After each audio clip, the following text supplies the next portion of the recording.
સુરતમાં 51,000 ગરીબ વિદ્યાર્થીઓને નિઃશુલ્ક પુસ્તક વિતરણનું શરૂઆત કરવામાં આવી છે।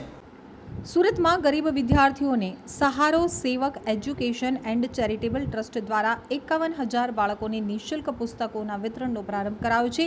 ગરીબમાં ગરીબ પરિવારનું સંતાન પણ અભ્યાસથી વંચિત ન રહે તે હેતુથી પુસ્તકોનું વિતરણ કરવામાં આવે છે। તો છેલ્લા 10 વર્ષથી થતા પુસ્તક વિતરણના કાર્યક્રમમાં આ વખતે સેવક એજ્યુકેશન એન્ડ ચેરિટેબલ ટ્રસ્ટ દ્વારા 51,000 જેટલા વિદ્યાર્થીઓને વિનામૂલ્યે પુસ્તકો અને નોટબુક સહિતની સ્ટેશનરી આપવાનું શરૂ થયું છે। આ કાર્યક્રમમાં સૌપ્રથમ રાજકોટમાં સર્જાયેલી કરુણાંતિકાના હતભાગ્યોને શ્રદ્ધાંજલિ આપવામાં આવી હતી। તો ટ્રસ્ટના ફાઉન્ડર વિજય ઘેલાણીએ જણાવ્યું હતું કે 10 વર્ષ અગાઉ 40 વિદ્યાર્થીઓથી આ કાર્યક્રમની શરૂઆત કરવામાં આવી હતી, ત્યારે આજે ટ્રસ્ટમાં મોટી સંખ્યામાં લોકો જોડાયા છે અને 1,000થી વધુ કાર્યકરોની ટીમ દ્વારા સમગ્ર મેનેજમેન્ટ કરવામાં આવે છે। વિદ્યાર્થીઓને પાઠ્યપુસ્તકોની સાથે સાથે સ્ટેશનરી પણ આપવામાં આવે છે। હું પોતે અભ્યાસ પરિસ્થિતિને કારણે નહોતો કરી શક્યો, પરંતુ બીજા વિદ્યાર્થીઓને આ પ્રશ્ન ન આવે તે માટે કામ કરીએ છીએ। આજે 51,000 વિદ્યાર્થીઓ સુધી પહોંચ્યા છીએ। સુરત સહિત વડોદરા અને અમદાવાદમાં પણ કામ થઈ રહ્યું છે, ત્યારે આગામી સમયમાં સૌરાષ્ટ્ર અને સમગ્ર ગુજરાતમાં સેવાકીય પ્રવૃત્તિ પ્રસારવાની નેમ છે।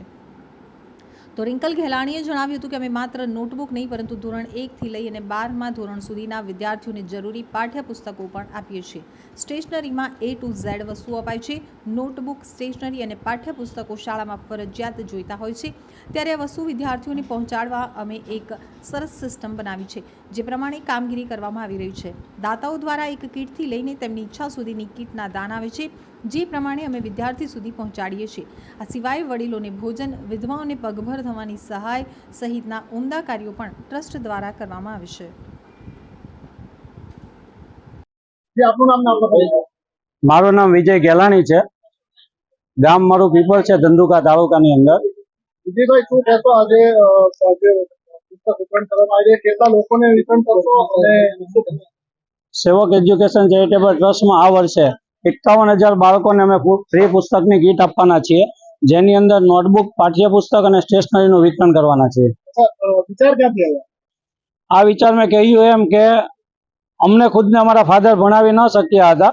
અમારા ફાધર તો અભણ જ હતા, જેને ભણી નથી શક્યા, જે અમને પણ નાતા ભણાવી શકે। એટલે અમને એવું થયું કે ઘણા પરિવારને જો તકલીફ પડતી હોય તો આપણે કોઈ એવું આયોજન કરીએ કે જેના કારણે એ લોકોને મદદરૂપ થઈ શકાય। કેટલા વર્ષોથી?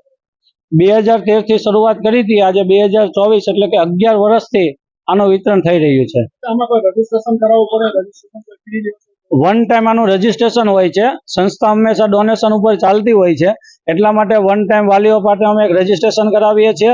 એ રજીસ્ટ્રેશનની અંદર વાલી એક જ વાર એટલે કે વન ટાઈમ જુનિયર કેજીમાં બાળક હોય ત્યારે 3500 રૂપિયાનું આ વર્ષનું અમારું ડોનેશન છે। વન ટાઈમ ડોનેશન ભરે એટલે એને 12 ધોરણ સુધી નોટબુક, પાઠ્યપુસ્તક, સ્ટેશનરી બધું ફ્રીમાં આપીએ છીએ। સાથે સાથે જો કોઈ વાલી અમારી સંસ્થા સાથે જોડાણેલા છે અને એવો બનાવ કદાચ કુદરતી આફતમાં એના વાલીને કાંઈ થઈ જાય છે, કોઈ મૃત્યુ પામે છે, તો એના બાળકને સ્કૂલની ફી પણ અમે ભરીએ છીએ। એ બેનને ઘર માટે કોઈ પણ કામકાજ હોય કે ભાઈ મશીન જોઈએ છે યા કામ કરવું છે, તો વિધવા બેનને અનાજની કીટની જરૂર છે, આ બધી જ વ્યવસ્થા અમે એને કરાવી આપીએ છીએ। વિજયભાઈ, આમાં તમે ગુજરાતી મીડિયમના હોય છે પાઠ્યપુસ્તક આપો છો, ઇંગ્લિશ મીડિયમ? અમારે ત્યાં 2 પ્રકારના ફોર્મ ભરાય છે। ગુજરાતી મીડિયમ છે, એમાં નોટબુક, પાઠ્યપુસ્તક અને સ્ટેશનરી આપીએ છીએ, અને ઇંગ્લિશ મીડિયમની અંદર અમે પાઠ્યપુસ્તકની જગ્યાએ સ્કૂલ બેગ આપીએ છીએ, કારણ કે સ્કૂલ હોય જેના પાઠ્યપુસ્તક અલગ અલગ હોય છે, એટલા માટે। અમારા હસબન્ડ છે, અમે મારા હસબન્ડ સાથે હું જ્યારથી સ્ટાર્ટ થઈ સંસ્થા ત્યારથી જ હું જોડાયેલી છું, અને અમારું એક મિશન છે કે જે આપણે આ જે ગરીબ બાળકો છે, જેમને મમ્મી પપ્પાને ભણાવવાની નથી તાકાત, તો એમને ચોપડા અને પાઠ્યપુસ્તકો મળી રહે અને આપણા દેશનું ભવિષ્ય સારું રહે, એ માટે અમે આ સંસ્થા સ્ટાર્ટ કરેલી। આપણે આમાં જો જનરલી આપણે જોઈએ કોઈ પણ મંડળ હોય કે એવું કંઈક ગામ તાલુકાનું કંઈ પણ હોય, તો એમાં શું કે બાળકોને નોટબુક કે એવું કંઈક જ આપતા હોય, પણ આપણે પ્રોપર બાળકોને bag, colour, water colour, pouch, જે લંચ બોક્સ, પાણીની બોટલ સહિત બધું જ પહેલેથી A to Z stationery provide થઈ શકે એવું જ આપણે કામ કરીએ છીએ।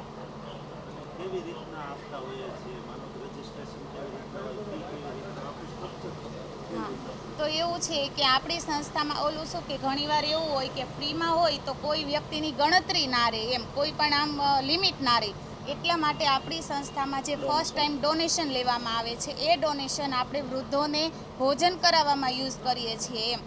તો એ ડોનેશનથી આપણું કાઉન્ટિંગ રહે કે આટલા બાળકોને આપણે આ વર્ષે કીટ રેડી કરવાની છે એમ. તો એ ટાઈપનું છે આપણું. અત્યારે આપણે 3500 રૂપિયા ડોનેશન છે. શરૂઆત કરેલી ત્યારે તો બસ નોર્મલ જ્યારે 1100 રૂપિયા સમથિંગ જ હતી.